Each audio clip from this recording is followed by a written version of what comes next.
Hi, I'm Sam, the founder of The Wonderhood. I'm a hypnobirthing and antenatal teacher and a mum of two. For more resources and tips on how to have a positive, empowered and well-informed birth experience, then make sure that you're subscribed to my channel and click the little bell so that you don't miss out on any of my future videos. Hi, okay, this is a bit of a Mother's Day special. I'm going to tell you my birth story. I'm so excited. Yeah, this is my second baby, Aria. So she was born in 2020, lockdown baby. So I'm going to go through the ins and outs of what happened, my experience, how I kind of prepared for birth, and what hypnobirthing techniques and how hypnobirthing techniques helped me through my labour and after birth as well. So yeah, let's get started. Okay, so I just want to say firstly, my birth did not go to plan. Okay, I had a dream birth in my head, which was a VBAC. So a little bit of background information. With my first baby, Rafe, I had a Cesarean birth. It was unplanned due to some complications during my labour. I'm not going to go into that. It was like, you know, it was an okay birth, but it left me with a few kind of feelings of failure and bits and bobs like that. But I've worked through that, and I was in a really, really good place about feeling about birth. I'd learned about hypnobirthing. I'd trained to be a hypnobirthing teacher. So I had all of the knowledge that I possibly needed to have ready to prepare for my birth. So because I'd already had an unplanned cesarean birth, I was then labelled as a little bit more high risk, basically because I had to have a vaginal birth after cesarean, so they typically call them a VBAC. But that was fine. I was quite comfortable with that. I really wanted to have a vaginal birth. I didn't want to have a repeat cesarean. So I just kind of went with it.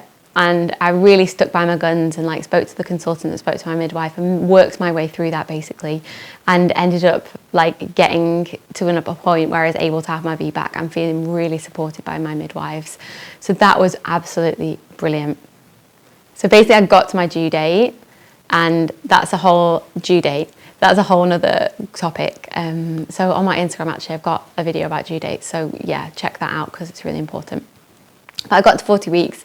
Nothing had happened. I wasn't expecting anything to happen because with Rafe, who was my first baby, I gave birth to him on 42 plus 2. So I was really, really past my due date, or my due date.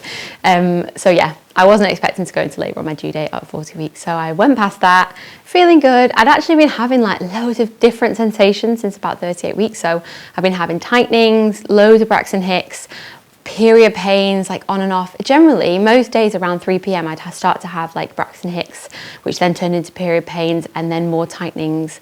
And I just felt like things were happening. So I was feeling in a really good place about it. I then got to 41 weeks and I'd basically been kind of napping and walking and trying to keep active and doing as much as I possibly could. That was my normal kind of stuff, which was making me feel good. I'd done loads of prep, so I've been doing loads of exercises. I've got another video on all the different exercises I've been practicing during my labour, so I'll link that here. So you can go and watch that as well, because that was really, really beneficial for me to help baby get into a really good position. Okay, so I got to 41 weeks and then I was due to have a midwife appointment. And in that appointment, they were going to offer me a sweep. But I'd already decided in my head that, as I was saying, my body was doing things. I felt like labour was kind of just teetering on the edge of imminent, like it was coming. I knew things were happening. So I just didn't want a sweep. I had a sweep with my first baby and I just didn't find it the best situation. It was pretty uncomfortable. Labour didn't start afterwards. Like it wasn't really successful for me. But this time I was like, I trust my body. I know that labour is coming. So I'm going to refrain from having a sweep. And I got to my appointment and actually, yeah, my midwife was really supportive, didn't have a sweep. And after that appointment, my toddler was at nursery. My mum had arrived. So she was my toddler's like main carer for when I went into labour. And my boyfriend had started his paternity leave. He'd started a bit early just because we knew he was going to have a long paternity leave because we were sharing ours. So he was off. My mum was here, my toddler was at nursery. Basically, the scene was set for like a chilled day. The sun was out, and this was November, but it was the sunniest day and it was so hot. So me and my boyfriend and my mum went for a beautiful walk around my local park. They bought me a beautiful chocolate cake, which was literally my favourite chocolate cake, and I can't eat gluten, so chocolate cake is pretty dire, to be quite honest, but this was an amazing gluten-free one, and that, honestly, all those things combined just made me feel so good. And that's basically all this oxytocin just built up and just was like brimming out of me. Like, I feel like I'm getting emotional thinking about it. Oh, it was just, I just felt so happy. I feel like I probably can't go into labour unless it's sunny. I think that's the thing. I'm just not as happy when it's raining. Yeah, so we spent a really nice day walking around the park. I just was really active. We ate some really nice food. I got home that afternoon, had a really nice nap. So my toddler wasn't there, so it was so chilled. I napped for like 2-3 hours, watched a couple of like box sets on Netflix. I think I was watching The Crown, actually. Not necessarily the best labour TV, but it was making me feel good. So yeah, and then that evening, put my toddler to bed. And as I was putting him to bed, he was like weirdly just started quizzing me about babies and doctors and the hospital and all that kind of stuff that he just wouldn't really normally talk about. Bearing in mind he was 2 at the time. And yeah, he was really asking me a lot of detail about things. And I feel like he just knew. You know, like kids, I don't know, kids and dogs just have like a weird sense. They can just sense like vibes and energy. I feel like he knew like his sister was about to be born. Anyway, so he was just the sweetest that night. So I gave him loads of extra cuddles and tucked him into bed. And I was like, I think that might be the last time I see you without your sister here. Oh my God, I didn't think that this would make me emotional. I'm so sorry. It might just pour out of me. It's all happy emotion though. But yeah, so that was really, really lovely, that last like evening with just him as my only baby. And then that evening, I basically was like, I'm getting a takeaway. I just feel like I really wanted a takeaway. And in my head, I was like, should I get pizza or should I get a poke bowl? I just felt like I wanted either of those. Anyway, I weirdly chose a poke bowl as my like, what I now know as my pre-labour snack or early labour snack, like meal. I don't know what I was thinking, like rice and raw salmon, which not probably the best for a pregnant woman to eat anyway. Anyway, that was my choice, good or bad. In hindsight, a pizza would have just like been really, really perfect. But anyway, so I went with the poke bowl, watched some more TV, and then after my toddler was in like bed for about an hour or so, I just started getting loads of tightenings, and I was like, oh, I didn't say anything to my mum or my boyfriend. We just sat watching TV, and I was just kind of quietly like on my ball, you know, swaying on my ball, and it was just amazing. And I was secretly like, hoo, it's happening. Anyway, but I didn't want to get my hopes up because, you know, things can stop really quickly. So I kept it quiet. And then my mum went to bed about 11 p.m. and I was like, okay, Mum, I think I'm in labour. Anyway, so she was like, right. It's got me all my things I needed, and we kind of had a bit of a plan of what was going to happen. So yeah, that all got put in place. And, you know, we talked a lot about what my toddler was going to do and what he needed for the next day and things like that, just in case we weren't there when she woke up. But yeah, my contractions will come in every like 15 to 20 minutes at this point, and they weren't painful. I was just like walking around the house. To be honest, I was just really excited. Yeah, I was like moving around between my ball, having a walk, going upstairs. We sat upstairs for a while, just kind of changing scenery and like getting on with it. It was quite late at night though, so it's not like I wanted to go out or do anything like that. So I was quite happy in the house, put some nice music on, lit some candles, and my boyfriend gave me some massages, like a light touch massage, which I've got a video of these like beautiful stroking massage that you can do. Check out my Instagram for that.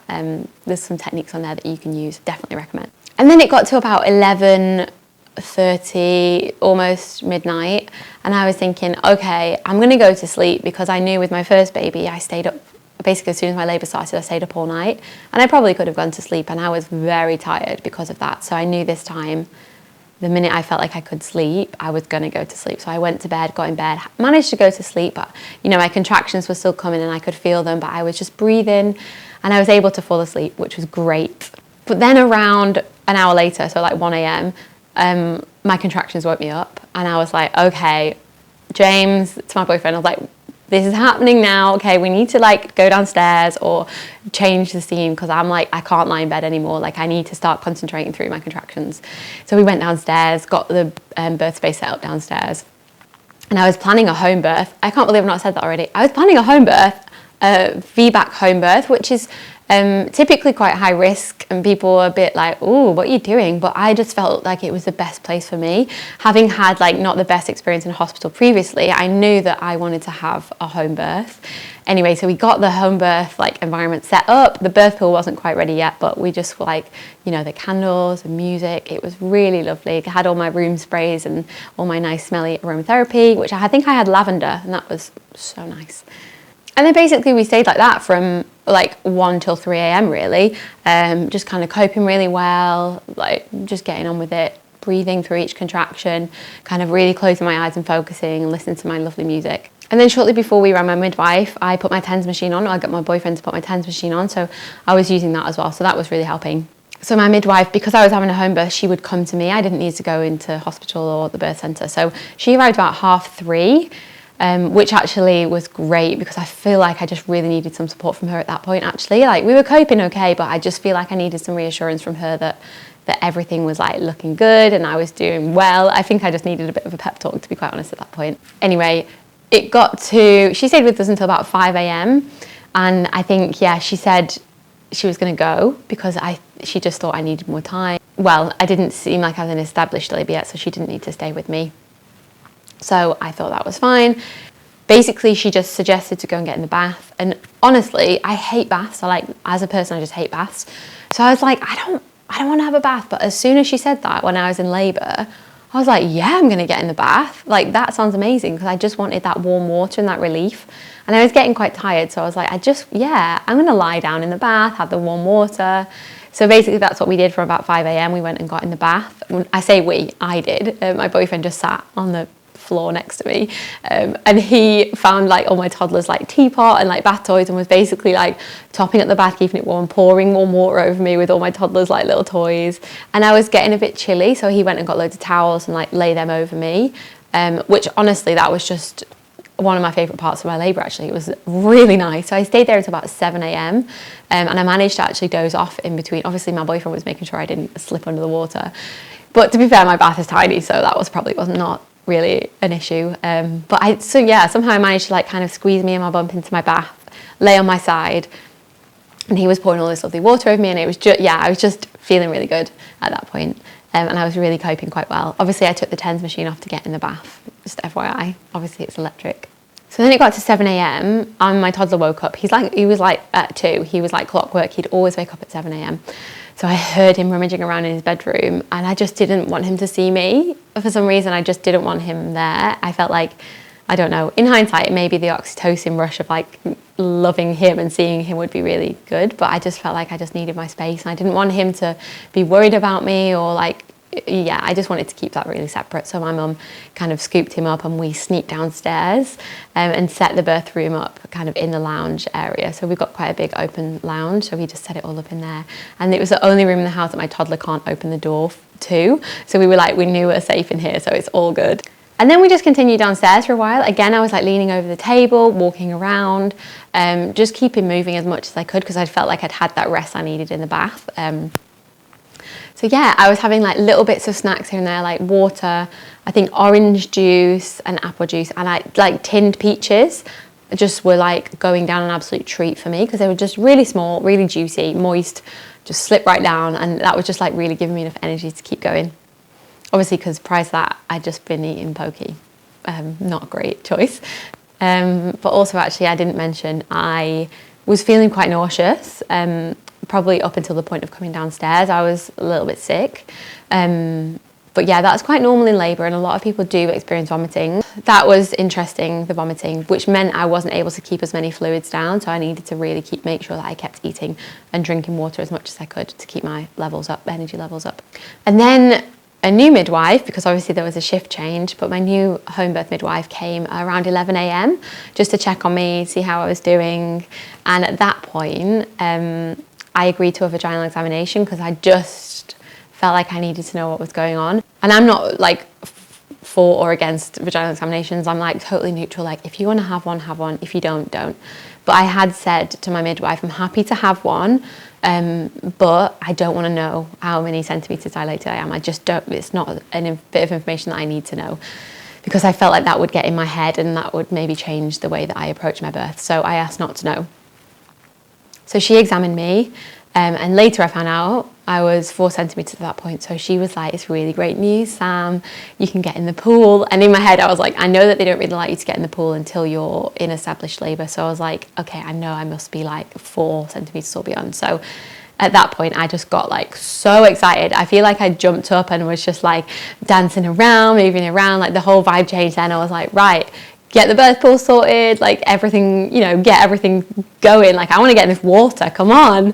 But anyway, it actually took a really long time to set the birth pool up. So that is one tip I would always say. If you're having a home birth, just get your pool blown up, at least blown up ready. Because like doing the blowing up of it, filling it with water, like my birth partner was amazing and he just got on with it. Like he'd had a trial run, but he knew like, just get on with it, do it as quick as he could. But I genuinely think it took maybe 2 hours. Maybe longer. It was a while. But during that, I had like my excitement had kind of passed at that point and I was having to really concentrate through my contractions. I still had my TENS machine, so it had a little boost button. So I was like, boost every time I had a contraction. I was doing my really nice up breathing. So that was really helping. And at this point I had some noise cancelling headphones on because my boyfriend was honestly making a racket with the birth pool and I was like, this is not helping me in my birth state. So I was in the same room with them and I just lay out on the sofa on my side. So on one of my other YouTube videos I've got a really good rest position that you can try that still allows space in your pelvis and helps labour to progress while you're still resting rather than lying on your back. It's a really good position. So I'll link that here.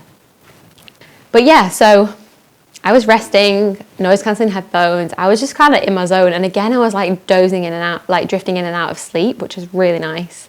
And around, I think it must have been around 12 o'clock, I kind of opened an eye and was like to my midwife, I think she was called Zoe. She was just amazing. I was like, Zoe, please can I have some gas and air now? And with my first birth, I didn't realise that I had to ask for pain relief or gas and air. I just didn't have any. Because I just thought that I didn't ask. Anyway, this time I was like, I know now I need to ask because I'd done my training, I'd learned about birth. So yeah, top tip, you need to ask for pain relief. No one's gonna bring it to you on a platter. Like it's up to you when you choose to have it and what you choose to have. So at that point I was like, I know I need gas and air, I'm gonna go with it. Please help me with the gas and air. So I kept TENS machine, gas and air, noise cancelling headphones, lay down, and I just kept like that for another probably hour and a half. And again, in and out of sleep, which was perfect. Anyway, so it was about 1:30, pool was ready.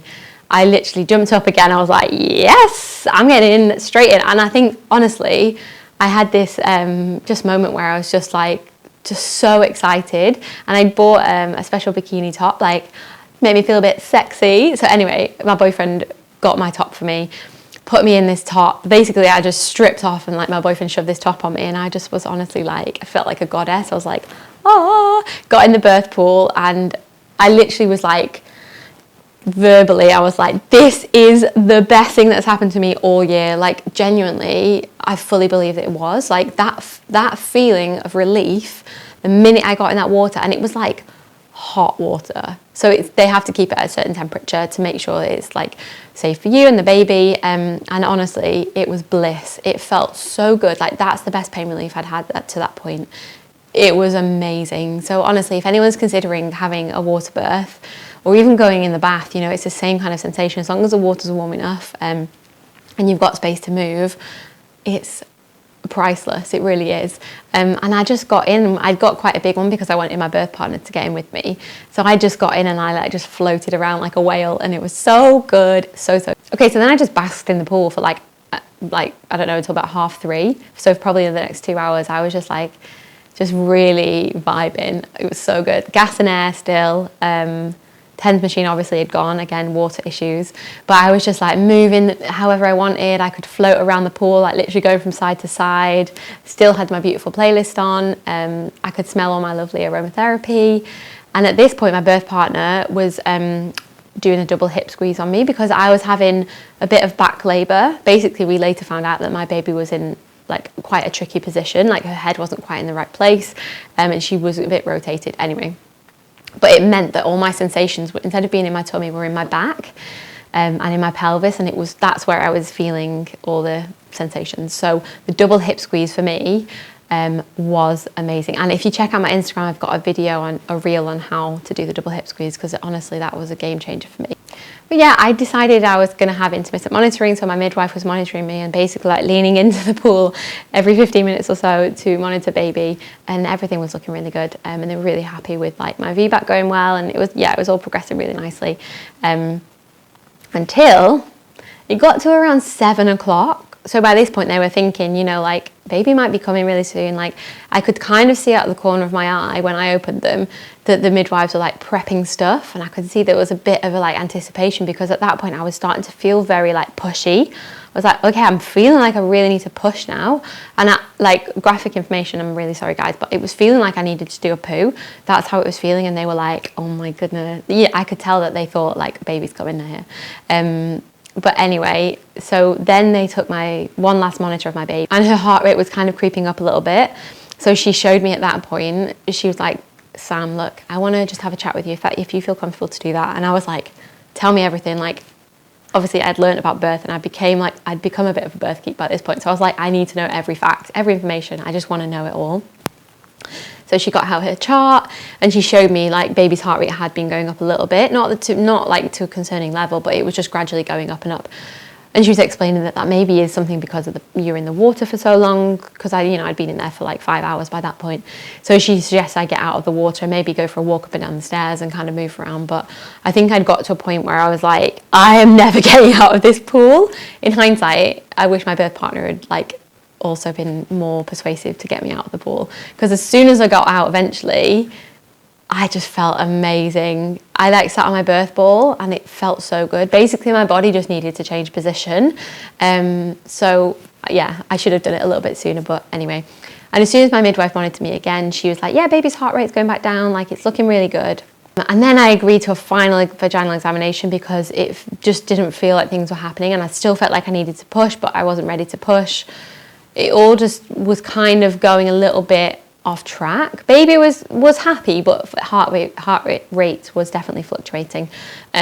So yeah, there was some kind of concerns around what was happening at that moment. So anyway, I agreed to another vaginal examination, and I was still 6 centimeters. So at that point, we knew that something wasn't right. And in everything I've learned after that birth, spinning babies and biomechanics for birth are two places that I did loads of training with, and invaluable stuff, like really invaluable stuff. And basically my midwife, as she was doing the exam, she could feel baby's head, like baby was really low but just not quite in the right position.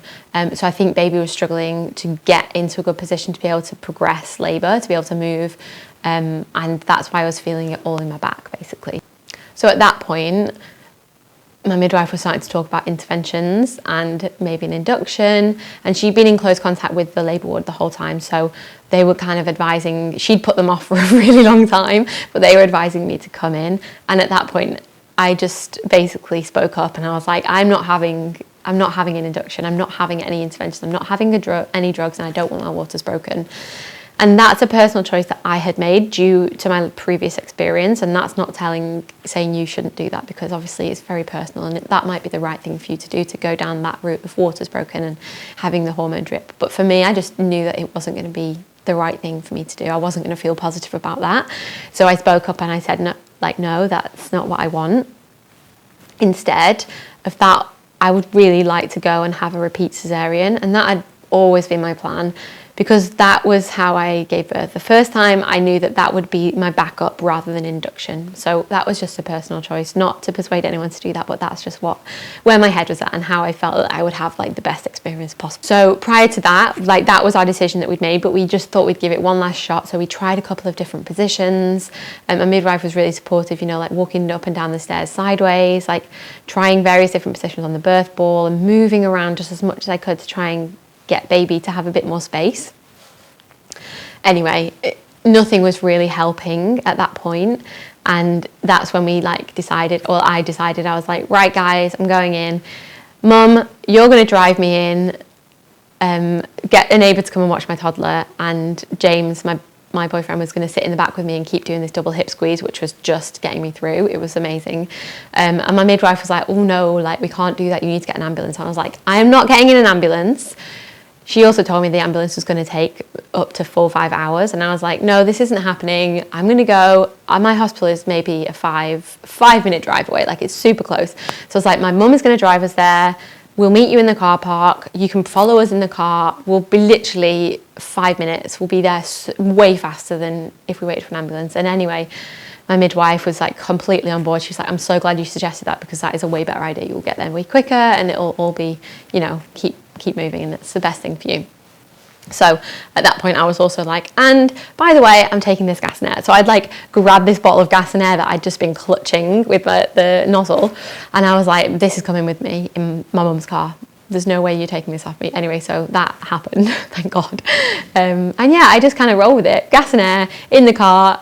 To start with, I was like, Mum, put your foot down, floor it. And then as soon as she went over one speed bump, I was like, go the slowest you can. I was like, do not speed up. Like, that is not fun. Going over speed bumps at like close to 30 miles an hour when you're in labour, past 6 centimetres dilated, is not the one. So I was like, please slow down. She basically crawled to the hospital. So luckily it was in the, like, later in the evening, so, there wasn't loads of traffic.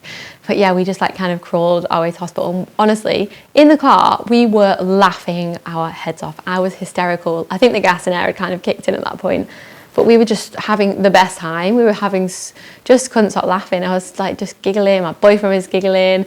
My mum was like killing herself laughing at both of us. Like, I think partly they were like really concerned for me, like, are you okay?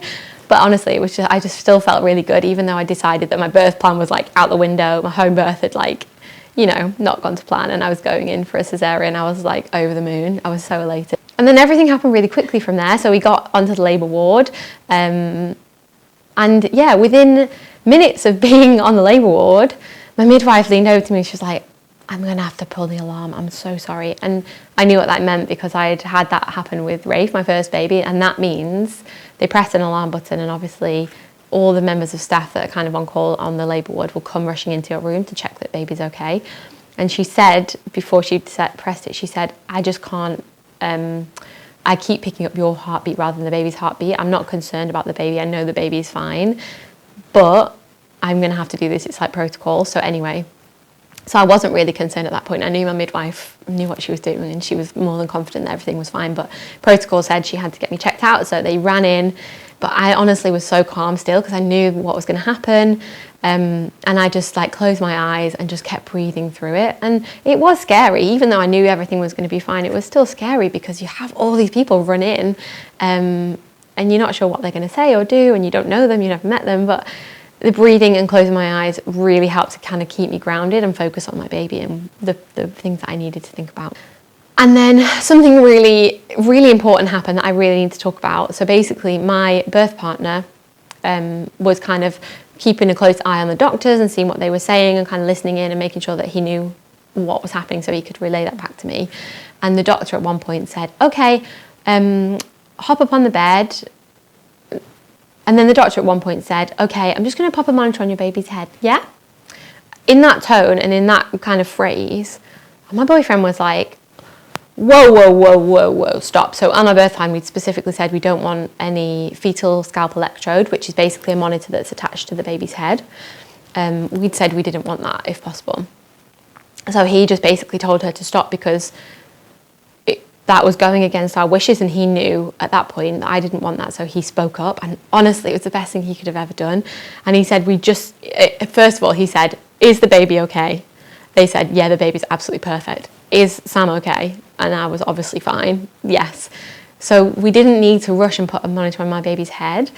Anyway, so the doctor was like, oh, okay, look, kind of a bit sheepish and taken aback, but actually was happily obliged to like let us have some time to like think about it and have a chat.